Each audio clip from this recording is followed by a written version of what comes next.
السلام عليكم kusoo dhawaada casharkeenii taxanaha ahaa ee ku saabsanaa luqadda la yiraahdo C sharp programming language-ka ay Microsoft ka leedahay. Waa casharkii saddexaad. Haddii aad kanaalka hore ugu xirnayd waxaan ku oran lahaa casharkii koowaad iyo casharkii labaad soo fiiri si aad noola socoto. Maanta waxaan u gudbi doonaa waxa la yiraahdo inaan sii wadno variable-ka shalay aan baranay. qaabka loo isticmaalo maanta inaan barano iyo qaabka loo kala yaqaano programming language-ka markaa baranayso run ahaantii waa muhiim jiddan inaad la socoto macnaha ay ku fadhiyaan macnaha ereyo badan oo aad ka maqli doonto programming gudihiisa. Waxaa ka mid a meelo badan waxaad ogaanaysaa marka iskoolaadka programming aad dhiganayso in ereyo badan oo la isticmaalo sida ku xiran tahay assignment-aa jira wax la yiraahdo assignment waxaa jira assignment statement wax la yiraahdo expression-aa jira wax la yiraahdo initialization aa jira statement waxa la yiraahdo. waxaasoo dhan marka waxaa laga yaabaa qofka inuu ku dhex wareero laakiin iyadoo practical aan maanta samaynayna si aad noola socotaan. Okay, bismillah. aan bilowna marka ugu horeysa waxaa horta marka ugu horeysa aan rabaa intaanan toos u gudbin variable-ka qaabka loo isticmaalo inaan wax yar idiin sheego. waxaa jira wax la dhaho dadku badanaa programming aad ku arki doontaan oo kaba soo qaad sidaan oo kale ah. waxaa lagu leeyahay kaba soo qaad laba slash baa aragtay ay ku qoran tahay. waxaa lagu yiri kaba soo qaad waa comment marka waxaa laga wadaa waa adoo yiri waa okay adoo yiri programkii igu horeeyay baa tiri labadaas slash oo halkan aan ku qornay waxay ka turjumayaan qoraalkan aniga aan qoray waa iska qoraal caadi ah. luqadan programming ama shaqadan aniga aan koodkan aan qorayo waxay u tahay kaliya fasiraad qofka hadhow koodkayga akhrisan doona ama macallin haddaan u diray koodkayga ama qof ila shaqeeyo programmista inuu rabo inuu ogaado wax koodkan uu ku saabsan yahay ayaa lagu sharaxaa. saa daraaddeed compiler-ka ama turjumaha programming aad qorayso u turjumaya machine code-ka oo loo yaqaano compiler marka uu arko inay ka horeyso labadan xariijamood wuxuu u fahmayaa aniga shaqadayda maaha ma u baahan inaan turjumo tan liajli tan waa communication ka dhexeeya dadka programmistayaasha ah oo fasiraya waxaan qaban doono.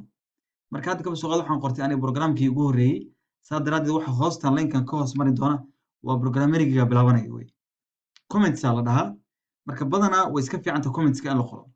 kaba soo qaad waa iska tirtiraynaa haddaan bilaabayna kaba soo qaad casharkeenii waxaan leenahay waxaan samaynayaa waxa la yidhahdaa kaba soo qaad int saan usoo baranay inti waxay ahayd waa data type u sheegaysa compiler-ka ama programming ama luqadda sheegaysa in waxa aan soo wada ay tahay wax adiga integer ah ama xaraf buuxa oo aan decimal wadan oo lambar ah. okay integer salary baan ula baxay magacaas markaas waxaan idhi sidaas.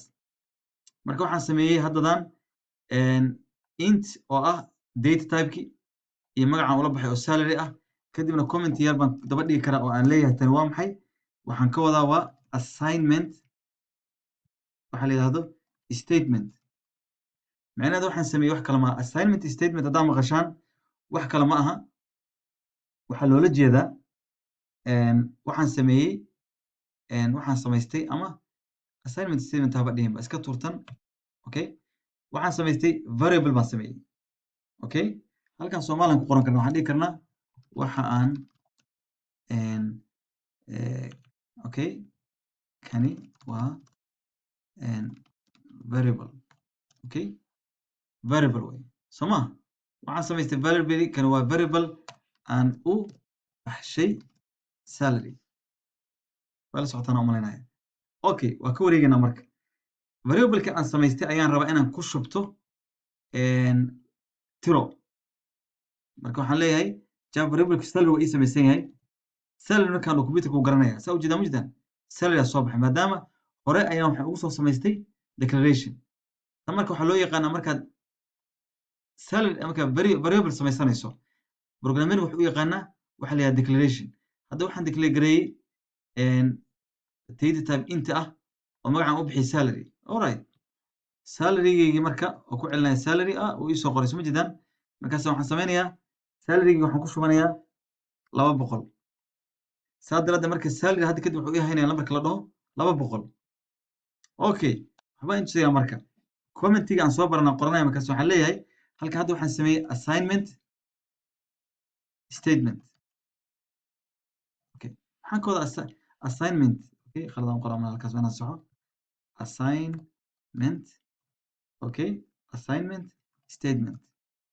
Okay, waxaan ka wadaa waxaan sameeyey variable-kii aan sameeyey ayaa waxaan siiyey tiro. marka assignment statement aa lahaa. waa ka soconaynaa marka. hadda maxaa igu jira salary-ga 200.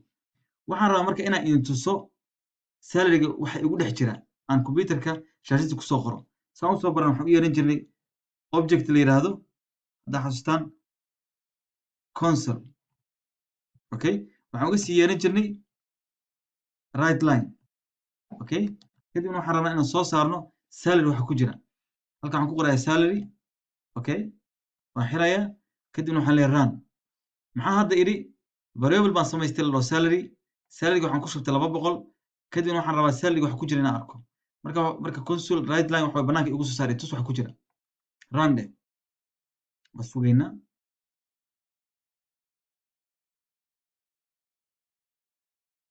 okay hadda meelaha waan ku soo qormaa 200. wakaas 200 ay ugu jirta.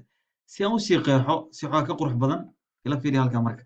waxaan dhihi karaa waxaan raacin karaa string yara oo ah waxa string saas lagu bilaabi jiray waxaa igu jira waxa igu jira gudaha salary. waxa igu jira gudaha salary waxa la yiraahdo hadda ii soo qormi doontaa. meeshan waa laga durkaa waxa la yiraahdaa waa plus concatenation baa la dhahaa. macnaheedu waxa weeye waa tirada markaad soo qorto qoraalkan waxaad raacisaa wixii ku jiray salary oo 200 ah. hadda marka banaanka kusoo saarno waxaad cafiiriye. waxa igu jira gudaha salary 200. hoosta iska galay markaysaan waa kala durkeenaa wax yar. halkan kaliya saadhe bes mar labaad shid degdeg compiler-ka haddana loo diray. compiler-ka wuu turjumay computerka hadda soo saari doona wuxuu fahmay. waxaa soo qorantay waxa igu jira gudaha salary 200. labadaas boqol waa meeshaan aa ujeedaan haddaa fiirisaan sug saasaan leenahay saadheh. okay intaan intusayo qalinkayga aan soo qabsado fiiriya meeshaan marka waxa igu jira gudaha salary waa qoraalka halkaa ku qoran waay. okay qoraalkaas waxa waay meesha ku qoran waa qoraalka ka soo baxay waay. okay salary anaa qortay intaas waxa igu jira gudaha waa string waa qoraal yara. kadibna waxaan qoray plus salary. salary maxaa noogu kaystaa gudihiisa 200. labada boqol baa banaanka usoo baxaysa. waxa meeshaan soo galay waa 200. haddaa arkaysaan labadaas boqol booskii salary bay gashay. macnaheedu waxa waye salary assignment aan ku sameeyey salary ayaan gudaheeda waxaan ku shubtay 200. waxaa la assignment statement aa la. marka hadda maxaan sameynay banaanka waxaan usoo saarnay qoraal aan computerka inana tus qoraal baan qoranay kadibna waxaan raacinay variable coini salary. salary maxaa noogu dhex jiray 200. 200 laba taa banaanka usoo baxday. waa kaasa waa sii wadanaynaa marka. okay very good naga xir saadhe kan iska xir waa sii wadaynaa marka. hadda waxaan baranaynaa wax la yiraahdo in anagoo hadda laba step baan sameynay. waxaan sameynay declaration salary baan sameysanay kadib waxbaan ku shubnay waa laba line baan sameynay. waa israacin karnaa hal line ahaan waxaan dhihi karnaa double kasan variable cusub baan sameysan karaa rate. declaration markaan sameeyo waxaan raacin karaa haddana isla markii waxbaan ku shuban karaa. waan leeyahay 1.02. hadda maxaan sameynay marka waxaan sameynay waxa la dhaho initialization statement. okay idin qoraya si ila fahantaan initialization statement. okay way kala duwan yihiin. assignment statement macnaheedu waxa waye variable-ka soo samaysay line-ka labaadna variable-ka wax ku shubatay. meeshan variable-ka intaan sameeyey ayaa haddana wax ku shubay isla markiiba. initialization statement ma arkaysaan marka laba qaab wax loo samayn karaa declaration. qaab waa qaabkan oo laba step la marayo. qaabna waa qaabkan toos loo wada marinayo. hadda banaanka waxaan soo saarnaa wax reed ku jira la socdaya console.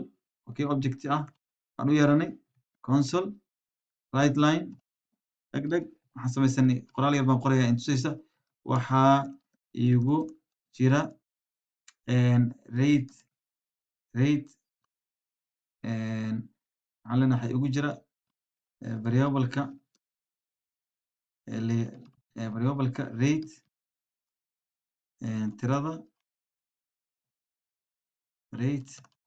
tirada ah okay ka durug halkan waa taqaanaa concatenation baan sameynaa plus waxaan leenahay rate baan qoraynaa booska rate halkaas ku bedelaya saas that means rate waxaa igu jira hadda 1.0 waa inay soo qorantaa waxaa igu jira variable-ka rate tirada ah halka waa inay soo qorantaa 1.02 okay run it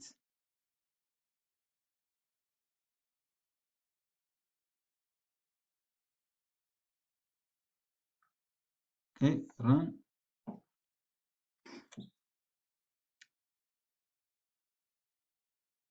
kii hore wuxuu ahaa waxaa igu jira gudaha salary 200 haddana kii dambe waxaan qornay waxaa igu jira variable-ka rate tirada ah 1.02 maxaa maanta baranay sida loo sameeyo assignment statement iyo initialization statement wuxuu kala duwan waa fahanteen mid waa laba line baan isticmaalay oo markii hore laba line baan ka wadaa markii hore salary-gaan declaration ku sameeyey kadib waxbaan ku shubtay kanna hal line baan wax dhan ku wada sameeyey kadib banaankan usoo saaray thank you waa mahadsantihiin waa inoo cashirkeena dambe السلام عليكم